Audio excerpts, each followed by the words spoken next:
ये एक ऐसा कड़ाकेदार वजीफा है कि मैं कहता हूँ इंतहा दर्जा आप इसका फायदा पाएंगे। मैं गारंटी से कहता हूँ रात सोने से पहले सिर्फ 21 मरतबा पढ़ लो, 7 समंदर पार उस शख्स को जनाब चैन आ जाए तो फिर क्या, तो सिर्फ एक मरतबा इसको करके देखे, सिर्फ एक मरतबा, इंशाअल्लाह अपनी आंखों से आप असर देखेंगे उस शख्स का तसव्वुर करके। मैं कहता हूँ 7 समंदर पार बैठा शख्स न हिल जाए तो फिर कहना।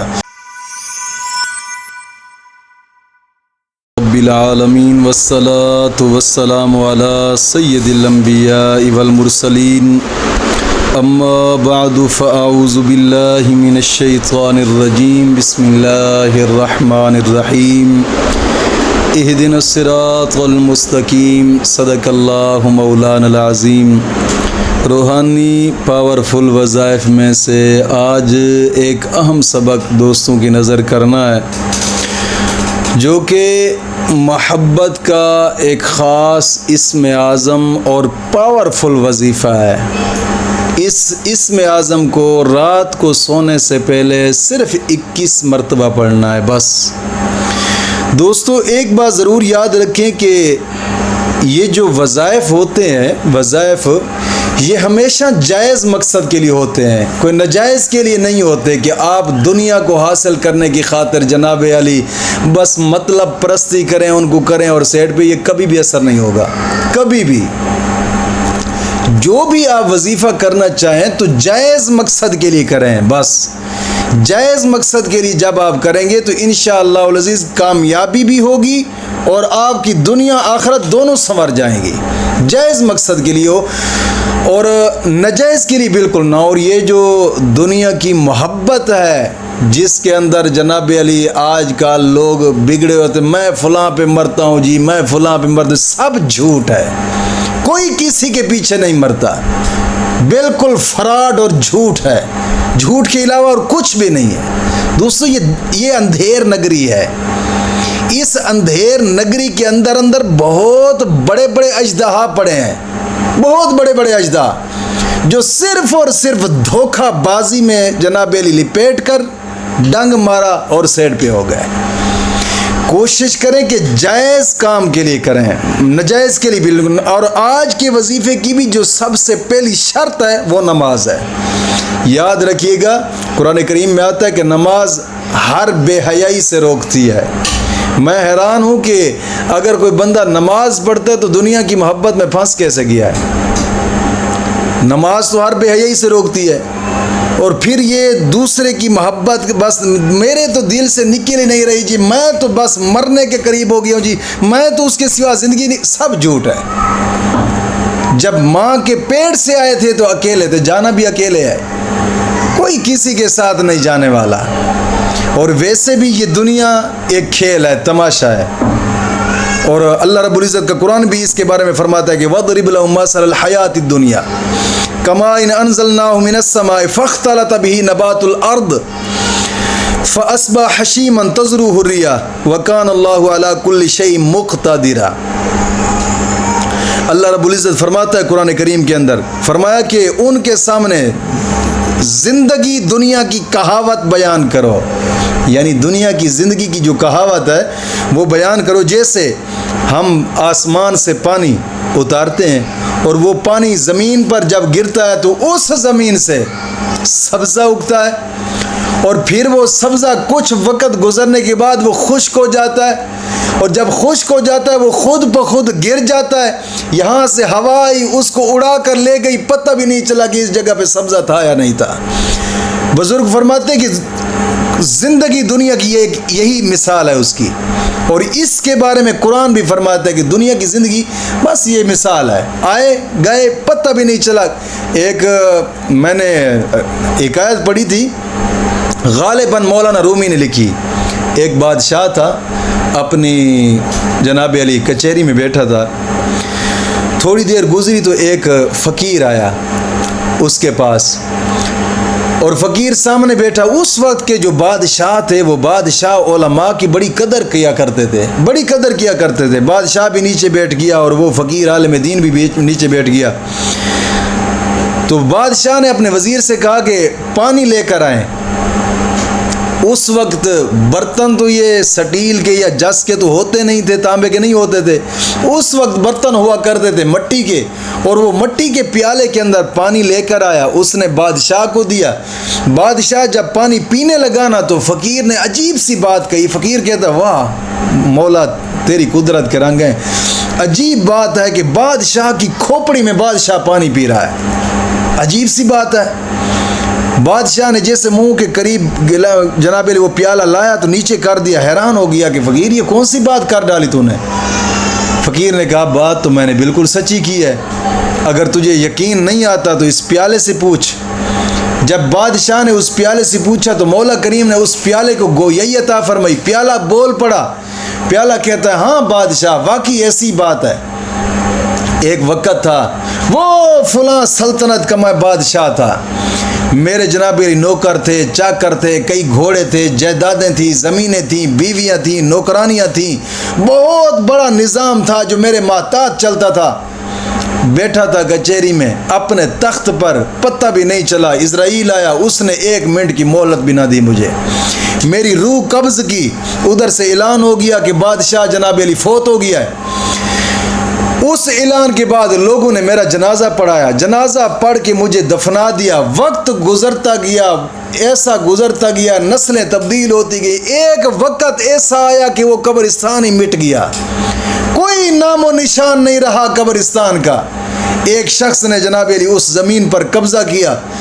फिर दूसरा जो कुम्हार था, उस शख्स ने जनाब अली उस शख्स से जाकर वो मिट्टी मांगी कि मुझे मिट्टी कुछ दे। उसने मिट्टी वो बेच डाली। वहाँ से कुम्हार मिट्टी लेकर आता था अपने घर के अंदर, उसका गारा बनाया। गारा बनाकर बर्तन बनाने शुरू कर दिए। जो मेरी खोपड़ी की मिट्टी थी, उस खोपड़ी की मिट्टी से उसने ये प्याला बनाया। प्याला बनाकर जब ये खुश्क हो गया, इसको बाज़ार में भेजा। बाज़ार में जब ये बर्तन बिकते रहे तो तेरा वज़ीर वही प्याला ख़रीद कर मुझे तेरे पास ले आया। तूने आज पानी मांगा, उसी प्याले में जनाब अली उसने पानी भरकर आपको दे दिया।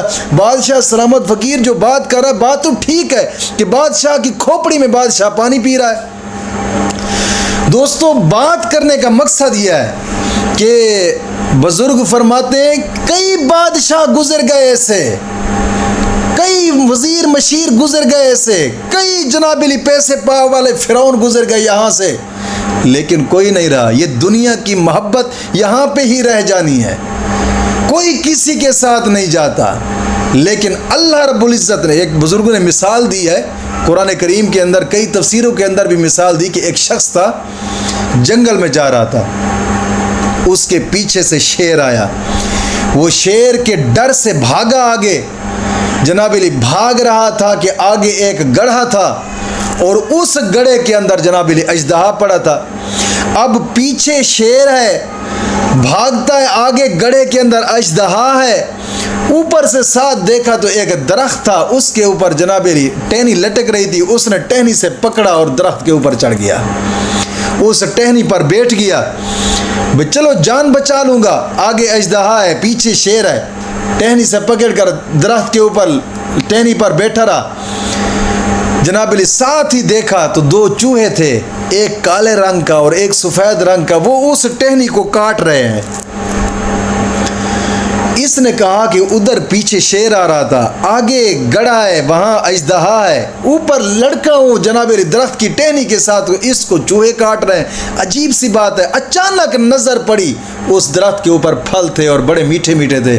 वो फल को तोड़ा और खाने लगा। उसको वो पीछे वाला खाता जनाबिली भूल गया कि कोई चूहे हैं जो काट रहे हैं इसको।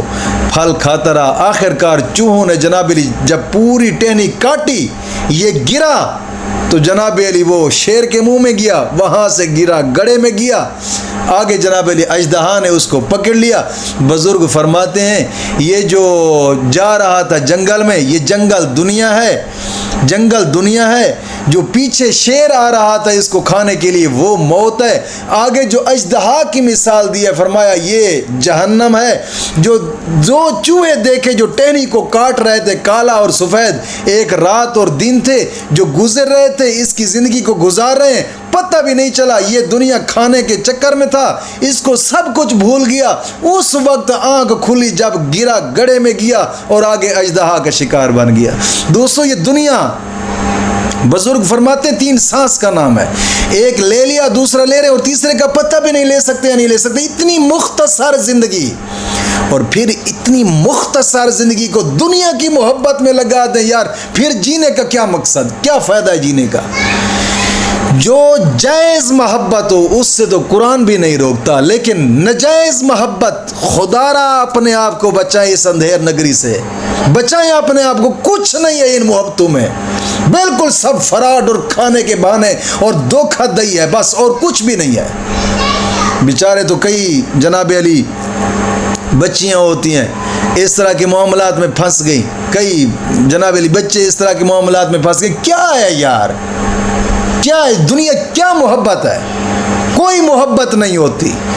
सिर्फ मोहब्बत वही है जो आपने अपने वालिदैन के साथ की, वही मोहब्बत हकीकत है जो आपने अल्लाह रसूल के साथ की, वही मोहब्बत हकीकत है जो तुमने दीन के साथ की है। बस इसके अलावा सब मोहब्बतें झूठी हैं, सब झूठी हैं, कोई मोहब्बत सच्ची नहीं है। तो लिहाजा आज का जो मैं वजीफा बताने लगा हूं, अगर हकीकतन और सच्ची मोहब्बत है, मैं गारंटी से कहता हूं रात सोने से पहले सिर्फ 21 मरतबा पढ़ लो, 7 समंदर पार उस शख्स को जनाब चैन आ जाए तो फिर कहना। कोशिश करें कि करना इन्हीं शराइत के साथ है जो शराइत मैं बता रहा हूं। सबसे पहली शर्त नमाज की पाबंदी करनी है, और हर नमाज के बाद 11 मरतबा कलमा तय्यबा और 11 मरतबा दुरूद पाक यश ज़रूरी है। दूसरी शर्त अपने तमाम गुनाहों से तौबा और आइंदा गुनाह न करने का पुख्ता आज़म करना। और तीसरी शर्त रोज़ाना की बिना पे कम अज़ कम कुरान करीम की 2 रुकू की तिलावत लाजमी करें। और चौथी शर्त इस वजीफ़ा को करने से पहले सदका लाजमी करें, चूँकि एक जलाली इसमें आज़म है। सिर्फ और सिर्फ अगरचे 2 रुपए क्यों ना हो, सदका लाजमी करें। और 5वीं शर्त एक ही जगह पर बैठ कर करना है, एक ही जगह पर। और ये एक ऐसा कड़ाकेदार वजीफा है कि मैं कहता हूँ इंतहा दर्जा आप इसका फ़ायदा पाएंगे इंशाअल्लाह। जो कहते हैं ना यार हम वज़ाइफ कर करके थक गए, कोई वजीफा असर नहीं करता, मैं कहता हूँ सिर्फ 1 मरतबा इसको करके देखें, सिर्फ 1 मरतबा, इंशाअल्लाह अपनी आंखों से आप असर देखेंगे। और वो वजीफा करने का तरीकाकार ये है कि अव्वल आखिर 11-11 मरतबा दुरूद पाक पढ़ें, और इसको नमाज ईशा के बाद कर लें तो ज़्यादा बेहतर है। नमाज ईशा के बाद अव्वल आखिर 11-11 मरतबा दुरूद पाक पढ़ें सोने से पहले, यानी कि इस वजीफ़ा को करने के बाद फिर किसी से बात नहीं करनी, फिर सुकून से सो जाना है। जो बातें अगर करनी है तो फिर पहले बातें कर लें, इस वजीफ़ा करने के बाद किसी से बोल चाल नहीं करनी।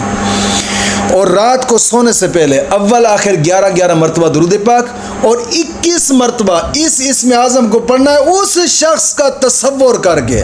मैं कहता हूँ 7 समंदर पार बैठा शख्स न हिल जाए तो फिर कहना। सिर्फ 21 मरतबा पढ़ना है इस इस्म आज़म को, या वदूदो पढ़कर तसव्वुर में दम कर दें। इंशाअल्लाह अज़ीज़ इंतहा दर्जा फ़ायदा देखेंगे इंशाअल्लाह अज़ीज़। मौला करीम दीन मतीन की समझ अता फरमाए।